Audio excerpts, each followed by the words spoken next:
कि दोस्तों आज हम उस विषय को सीखेंगे जो विषय आप पहले भी देखे हैं अपने बचपन में, और हम इस विषय में जानेंगे कि शक्तिमान शो के विषय में, शक्तिमान धारावाहिक के विषय में वो कुछ योग साधना और कुंडली जागृत करने को बोलता था।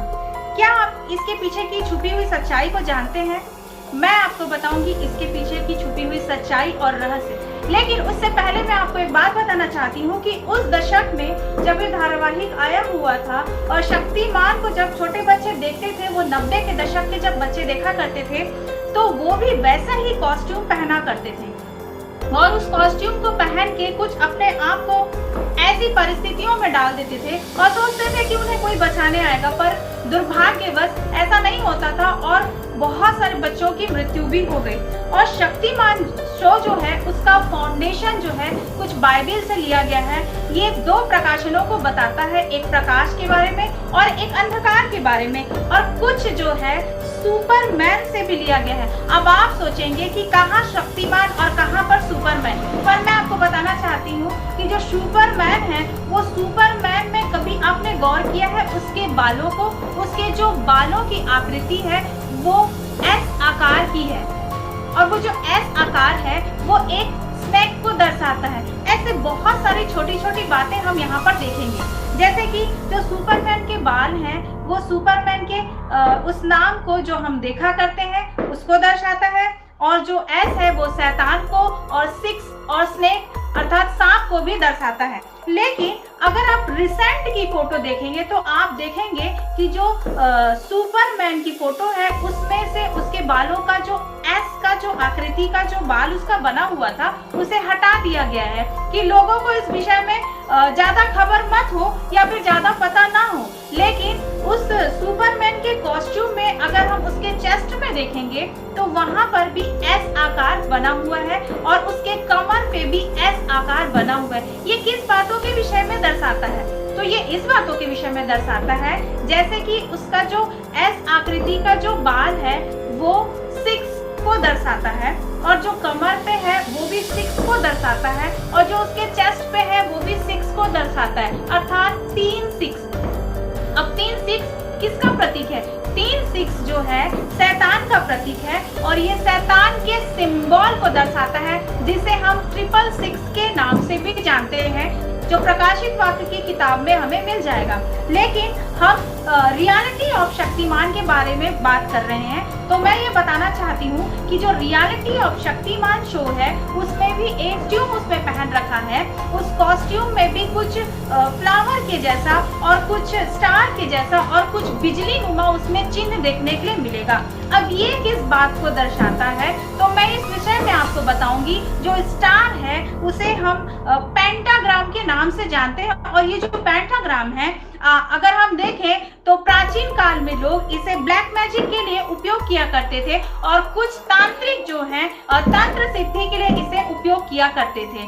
मतलब कि ये उस सिद्धि के लिए लोग इसे यूज किया करते थे। लेकिन इस जो स्टार है उसके बीच में एक बफोमेट मतलब एक बकरे की आकृति, और ये जो बकरे की आकृति है ये एक शैतान की मूर्ति है जो शैतान के सिंबल को भी दर्शाता है। लेकिन लूका 10 और उसके 18वें आयत में लिखा है, उसने उनसे कहा, मैं शैतान को बिजली की नाई स्वर्ग से गिरा हुआ देख रहा था।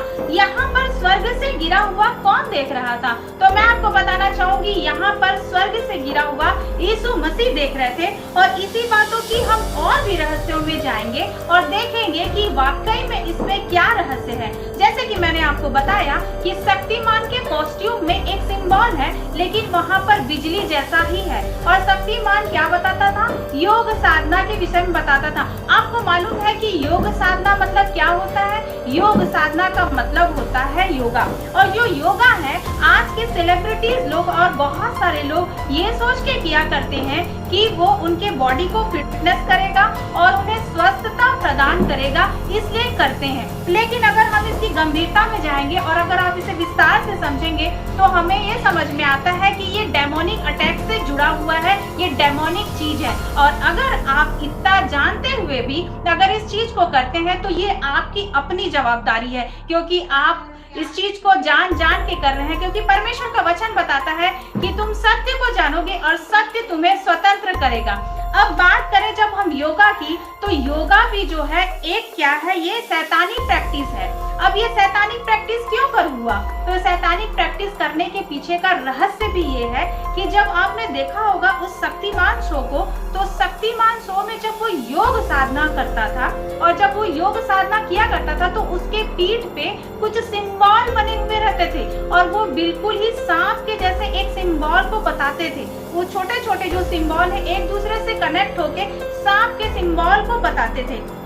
पर अगर हम देखेंगे कि जो सूफी लोग हैं, ये लोग क्या करते हैं, सबसे ज्यादा सांपों का जिक्र यहाँ पर देखने के लिए मिलता है।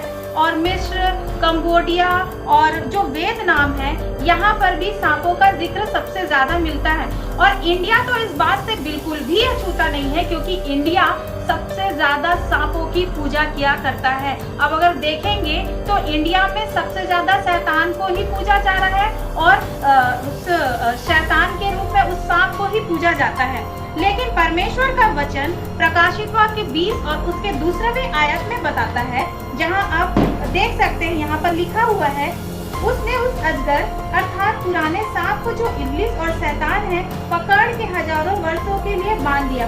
शैतान अपने आप को किस हिसाब से प्रदर्शित करता है या किस हिसाब से लोगों के सामने प्रकट कर रहा है, तो मैं बताती हूँ आपको कि शैतान जो है अपने आप को सिर्फ और सिर्फ सांप के रूप में प्रकट करता है। परंतु हमारा परमेश्वर, हमारा प्रभु यीशु मसीह लोगों के सामने किस रूप में प्रकट करता है, तो मैं इस बात को बताना चाहती हूँ कि प्रभु परमेश्वर हमें हमारे पास में अपने आप को प्रकट करता है। कभी आदम जात के रूप में उसने प्रकट किया, कभी वो बादल के रूप में प्रकट किया और कभी अग्नि के ज्वाला के समान। और आप इसके भी प्रकटीकरण को देख सकते हैं, जब मूसा का एनकाउंटर हुआ परमेश्वर के साथ में, तो उस झाड़ी में आग दिखाई दिया, तो परमेश्वर ने अपने आप को वैसा प्रकट किया था। और शैतान कैसा प्रकट करता है, तो शैतान सांप के रूप में प्रकट करता है।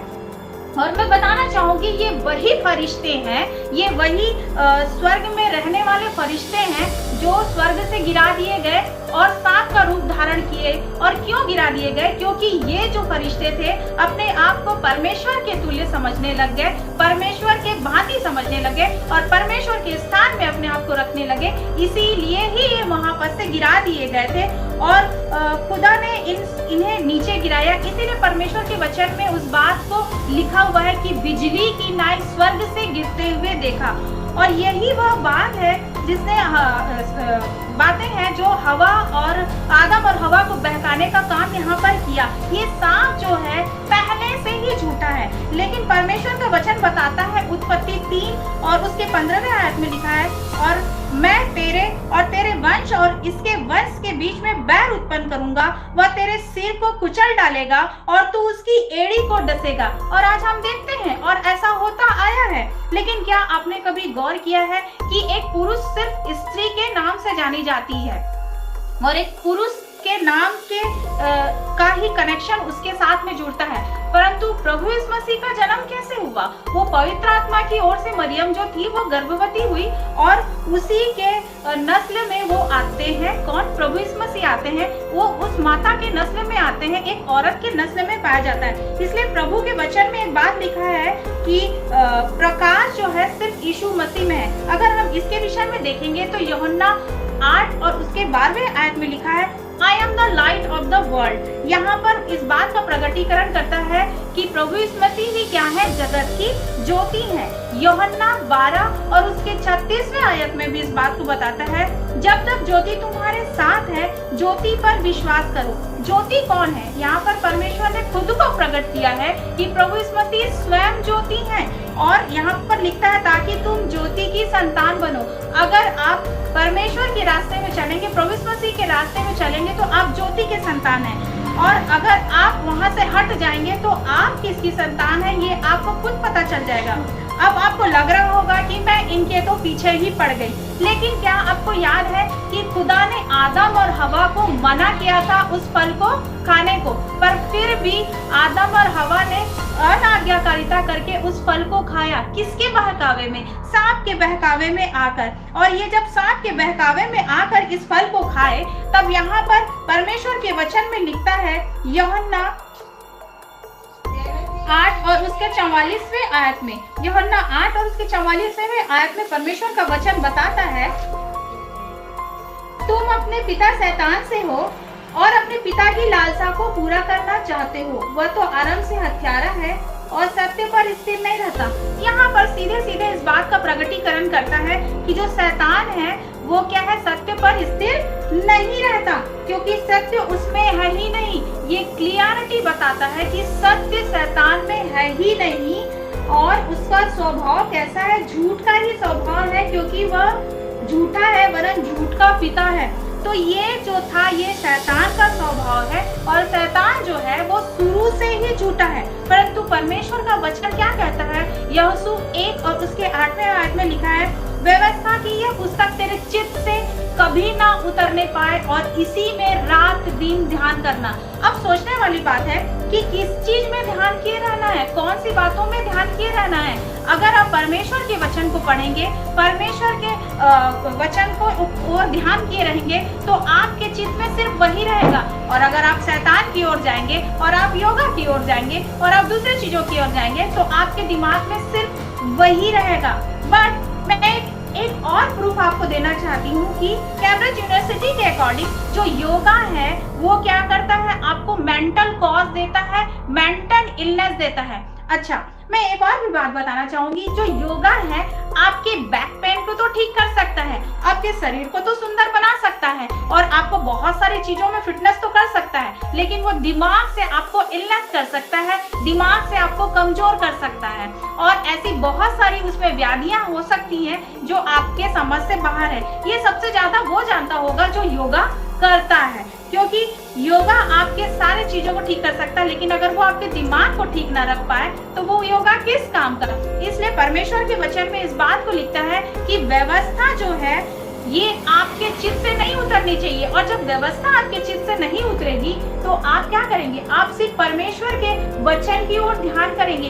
आपका ध्यान कहाँ रहेगा? आपका ध्यान संसार की ओर नहीं, आपका ध्यान किसी और चीजों की ओर नहीं, परंतु आपका ध्यान ऐसी चीजों के ऊपर में रहेगा जो आत्मिक है, जो स्पिरिचुअल है, जो आपके मन को सुकून दे सकती है। आपका ध्यान उस तरीके में जाएगा, और यही सबसे बड़ी बात है, यही सबसे उत्तम है, क्योंकि परमेश्वर का वचन क्या है? उत्तम है, मधु से भी मीठा है और एकदम सुंदर है, जो हमें क्या करता है? पूरी रीति से स्वस्थता को प्रदान करता है। और ये जब अगर आप स्टडी करते हैं, ये परमेश्वर के वचन को जब आप इसमें रात दिन ध्यान करते हैं, तो ये आपके मार्ग को भी क्या करेगा? सही करेगा। और यही चीज है जो मैं आपको बताना चाह रही थी कि शक्तिमान जो शो है, जब योग साधना करने बोल रहा है, तो वो आपके मानसिक स्थिति को ठीक नहीं कर रहा, वो आपकी मानसिकता को बिगाड़ रहा है। और अभी अभी ऐसा सुनने में भी आया है कि ये जो है शक्तिमान शो अब एक फिल्म के रूप में फिर से आ रहा है। तो प्लीज इस बात का ध्यान रखें कि ऐसी चीजें ना देखें जो परमेश्वर से आपको दूर ले जाए। आप वो चीजें करें जो परमेश्वर के आपको नजदीक ले जाए